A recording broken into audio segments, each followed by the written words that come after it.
আমি ছোট ছোট কিছু আমল আপনাদেরকে বলে দেই। এই আমলগুলো আমরা রমজানুল মুবারক মাসের আমল আরও রমজান ঢোকার পর পদার্পণ করার পর আমরা আস্তে আস্তে বলবো। আজকে কিছু ছোট ছোট আমল বলে দিচ্ছি, আমাদের প্রিপারেশন প্রস্তুতি স্বরূপ কি কি করব।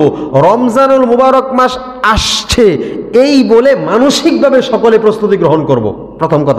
প্রথম কথা কি, রমজানুল মুবারক মাস আসছে, একটাও আমল আমার থেকে ছুটে যাবে না, একটাও আমল আমার থেকে ছুটে যাবে না, এই রকম মন মানসিকতা তৈরি করব। একটাও যাতে আমল ছুটে না যায়, সেটা যত ছোটই হোক। অনেক সময় দেখা গেছে আমরা সুন্নতে জায়েদা অর্থাৎ আসরের নামাজের আগে, এশার নামাজের আগে নর্মাল একটা সুন্নত আছে যেটা না পড়লে কোনো সমস্যা নাই, আমরা এগুলো পড়ি না, আছে না? চেষ্টা করব রমজান মাসে যেন এইটাও না ছুটে। হ্যাঁ, এইরকম হলে তাহলে মন মানসিকতা ভালো। আমাদের প্রস্তুতি, প্রথম কথাটা কি? প্রস্তুতি। আমরা আমল করব ইনশাআল্লাহ। নাম্বার 1, 1 নম্বরে হবে আমরা পবিত্র রমজানুল মুবারক মাসে, অন্য মাসে যাই করি না কেন, পবিত্র রমজানুল মুবারক মাসে প্রত্যেকটা ফরজ সালাত জামায়াতের সহিত আদায় করার চেষ্টা করব। সকলে বলে ইনশাআল্লাহ। 1 নম্বর আমল। 1 নম্বর, নামাজ তো পড়ি কিন্তু দেখা গেছে এক সময় অবহেলা করি, জামাতে পড়ি না, বাড়িতে পড়ে ফেলি বা দেরিতে পড়ি, এটা যেন না হয়। আমরা নিয়ত করবো আল্লাহ রমজানুল মুবারক মাস, এই বোনাসের মাসে সবাই 5 ওয়াক্ত নামাজ কি করব, জামাতে অংশগ্রহণ করার চেষ্টা করব ইনশাআল্লাহ। ঠিক আছে, বড় কিছু নিয়ত করব, এমন বড় করবেন। দেখা গেছে অনেক সময় আমরা আমল করার সময় এমন নিয়ত করি, আমি নিয়তটা যেটা বললাম যে মনে মনে চিন্তা করব আজকে রমজান মাস আসছে, হ্যাঁ, নামাজ পড়তে পড়তে প্রথম 1 দিন 2 দিন 5 দিন তাহাজ্জুদ, 5 ওয়াক্ত নামাজ, নফল নামাজ, সুন্নত নামাজ, কোনো কিছু মিস নাই, তাসবিহ তাহলিল মিস নাই, কোরআন তেলাওয়াত মিস নাই, মসজিদ ভরপুর। কয়দিন? 1 সপ্তাহ 10 দিন। এরপরে আর খুঁজা এমন আমল করা দরকার নাই যে আমলটা করলে আপনি 10 দিন করার পর হাফাই যাইবেন, এমন না। আমল করব কিন্তু এমন না যে বিরক্ত হয়ে যায়, নিজে বোরিং ফিল করি, এমন নয়।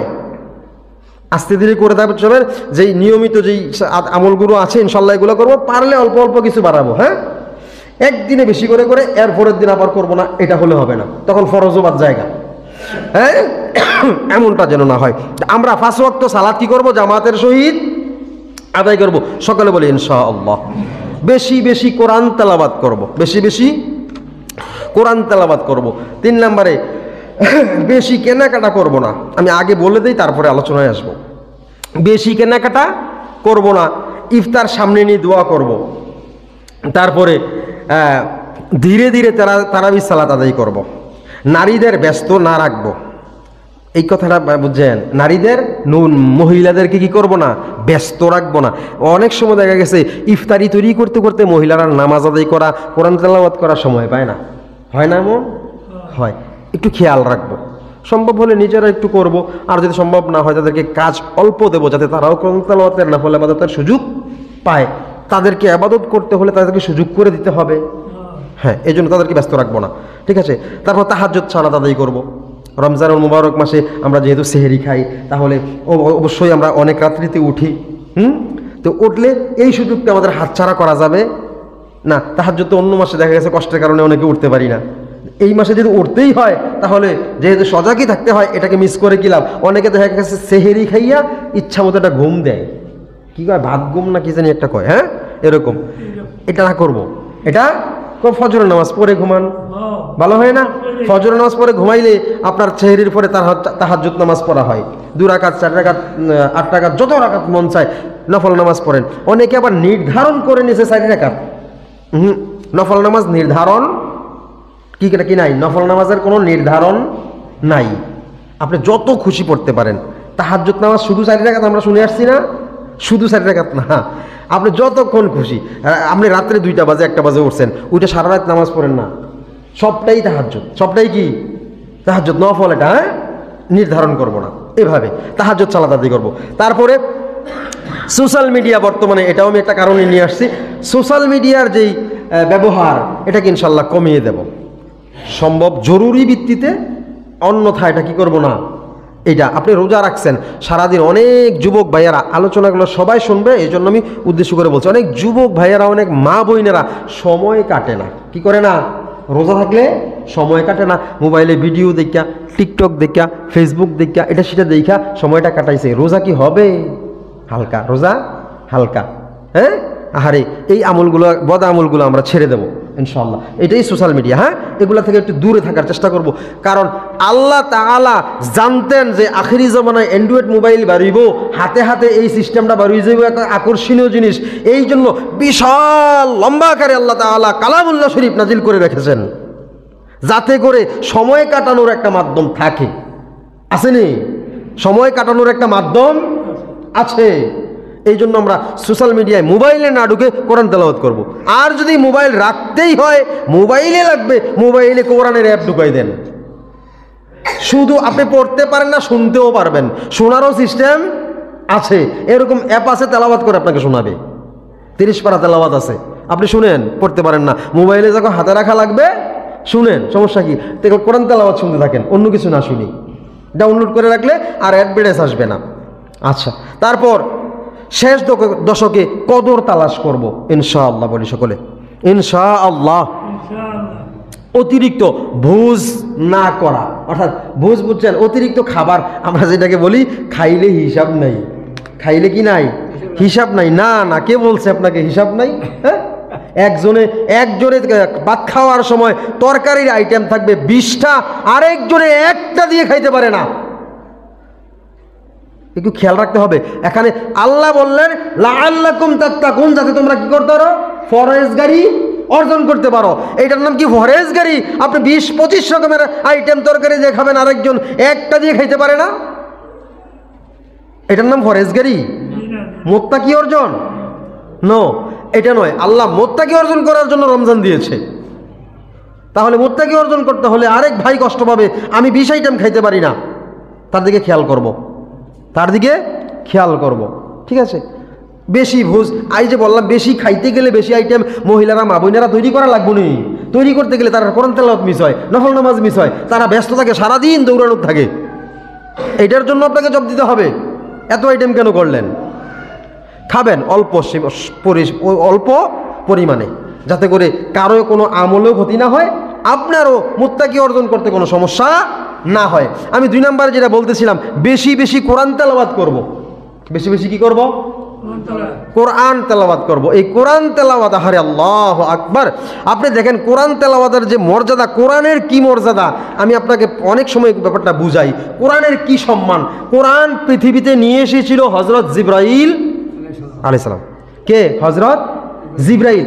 সমস্ত ফেরেশতাদের মধ্যে সবচাইতে দামি ফেরেশতার নাম কি বলেন তো? জিবরাইল। কি নাম? জিবরাইল। কেন? তিনি পৃথিবীতে কোরআন নিয়ে এসেছিলেন, কোরআন বহন করেছিলেন বলে, কোরআনের সংবাদ বহন করেছিলেন বলে আল্লাহ তাআলা তার মর্যাদা এত বাড়িয়ে দিয়েছে, সব ফেরেশতাদের মধ্যে তিনি সবচাইতে সম্মানিত। সুবহানাল্লাহ বলি। কি কারণে? কোরআন বহন করার, কোরআন পৃথিবীতে নিয়ে আসার কারণে। এই কোরআন পবিত্র কালামুল্লাহ শরীফ নাজিল হয়েছে পয়গম্বর মুহাম্মদ সাল্লাল্লাহু আলাইহি ওয়াসাল্লামের উপরে। তাকে আল্লাহ তাআলা ঘোষণা করে দিয়েছিলেন ইমামুল মুরসালিন, সমস্ত রাসূলদের, নবীদের ইমাম। সুবহানাল্লাহ। কারণ তার উপরে কোরআন নাজিল হয়েছিল বলে। কারণ কি? তার উপর কোরআনের সংস্পর্শ লেগেছিল বলে। এই কোরআন নাজিল হয়েছে রমজান, শাহরু রমাদান আল্লাযী উনজিলা ফীহিল কোরআন। আল্লাহ তাআলা বলেছে রমজানুল মুবারক মাসে। এই জন্য রমজান মাসে 70 থেকে 700 গুণ পর্যন্ত বৃদ্ধি করা হয়েছে। এত নেক আর কোনো মাসে দেওয়া হয় না। রমজান মাসেরও কি মর্যাদা বৃদ্ধি? কোরআনের সংস্পর্শের কারণে। কোরআনের সংস্পর্শের কারণে। পৃথিবীতে যত নবী রাসূল পয়গম্বর এসেছিলেন, সবার উম্মতের থেকে উম্মতে মুহাম্মাদির দাম বেশি। কারণ কি? কারণ কি? এই কোরআনের কারণে। এই আপনি পৃথিবীতে যত কিতাব এসেছে, যত ওজিফা এসেছে, যত কিছু এসেছে, সবগুলোর থেকে সবচেয়ে বেশি কোরআনের হাফেজ পৃথিবীতে, এত কিতাবের হাফেজ আর কোনোদিন ছিল না। হ্যাঁ, কোরআনের হাফেজ যত বেশি, পৃথিবীর কোনো কিতাবের হাফেজ এত বেশি ছিল না। আজকে আমাদেরকে আল্লাহ তাআলা এই জন্য উম্মতে মুহাম্মাদিকে খাইরা উম্মাতিন বলেছে, উত্তম উম্মত, সবার থেকে আলাদা, সবার থেকে উপরে যার মর্যাদা, একমাত্র কিসের কারণে? কোরআনের কারণে। এত দামি কোরআনটাকে আমরা পেয়েছি কোথায়? হাতের নাগালে, কিন্তু আমরা কি করি না? স্পর্শ করি না। আমি আপনাদেরকে বলেছিলাম, পড়তে পারেন না, দেখবেন, খুলে দেখবেন, দেখে আফসোস করবেন, আরে এই কোরআন যদি তেলাওয়াত করতে পারতাম তাহলে তো আমি এই যে আফসোস করলেন, এই জন্য আল্লাহ আপনাকে নেক দেবে, আফসোস করার কারণে। পড়বেন, না পারবেন, ধরে বুকে ধরবেন, হারে আদর করবেন, মোহাব্বত করবেন, দিল থেকে হারে পড়তে পারি না, আফসোস করবেন। তা আমরা এই কোরআনের সাথে থাকা প্রয়োজন আছে না নাই? আসেনি? তো থাকলে গত বছর রমজানুল মুবারক মাসে আমরা কোরআন তেলাওয়াতের একটা সিস্টেম, শিক্ষা প্রশিক্ষণের একটা সিস্টেম ব্যবস্থা করেছিলাম। এই বছরও প্রয়োজন আসেনি? কথা বললেন, এই বছর প্রয়োজন আসেনি? যারা কোরআন তেলাওয়াত করতে পারেন, মা বোনদেরকে বলছি, সকলে কোরআন তেলাওয়াত বেশি বেশি করবেন। অন্তত আমি আজকে সকালবেলা বাচ্চাদেরকে ওই কথা বলেছি, যারা কোরআন তেলাওয়াত করতে পারো সবাই বেশি বেশি। কোরআনের বিকল্প আর কিছু নাই। এক হরফ পড়লে, সব সময় এক হরফ পড়লে কয় নাকি? 10 নাকি। সব সময় এক হরফ পড়লে 10 নাকি। আচ্ছা, 10-এর যদি 700 দিয়ে গুণ দেওয়া হয়, আল্লাহু আকবার। এখন না 700 পর্যন্ত বৃদ্ধি করা হয়েছে রমজানে, তাহলে অন্য মাসে 10, তাহলে এখন 700 দিয়ে গুণ দেন, কত হাজার হাজার নাকি। তাহলে বেশি বেশি তেলাওয়াত করা দরকার আছে না নাই রমজান মাসে? কেউ তেলাওয়াত করবেন, কেউ তেলাওয়াত না পারলে শুনবেন। আবার আপনারা যারা কাজ কামের একটু অবসরে আসেন অথবা কাজেই আছেন, রমজানুল মুবারক মাসটাকে একটু সময় বের করে আমরা প্রতিদিন, গত বছরও বসেছিলাম 1 ঘন্টা থেকে 1.5 ঘন্টা সময়, যেইটুকু পারি মসজিদে বসে কোরআনটাকে শিক্ষা করার চেষ্টা করব। যদি কোনো ব্যক্তি এই অবস্থায় মৃত্যুবরণ করে, আল্লাহ তাআলা গলা কাটা শহীদের মর্যাদা দিয়ে দেবেন। কি করলে? কোরআন তেলাওয়াত শিক্ষা অবস্থায় মৃত্যুবরণ করলে। তার থেকে মর্যাদা বানানো হতে পারে না। এলমে দিন শিক্ষা করা অবস্থায় কোনো ব্যক্তি যদি মৃত্যুবরণ করে, শাহাদাতের মর্যাদা দেওয়া হয়। যারা জীবন নিজের তাজা রক্ত দান করলো ইসলামের জন্য, ইয়াং বয়সে 20 বছর 25 বছর বয়সে, আপনি 80 বছর বয়সে এক্সপায়ার ডেট ফেল, অথচ আপনাকে এই মর্যাদা দেওয়া হবে। কারণ কি? কোরআন তেলাওয়াত শিক্ষা করার চেষ্টা করার কারণে। আপনি শিখতে পারলে না, শিক্ষার চেষ্টা করলে, দেখেন কত মর্যাদা আল্লাহ পাক, এত সুযোগ আমরা দিয়ে দিয়েছে। আমরা শুধু হাত বাড়াইয়া নিলেই হয়ে যায়।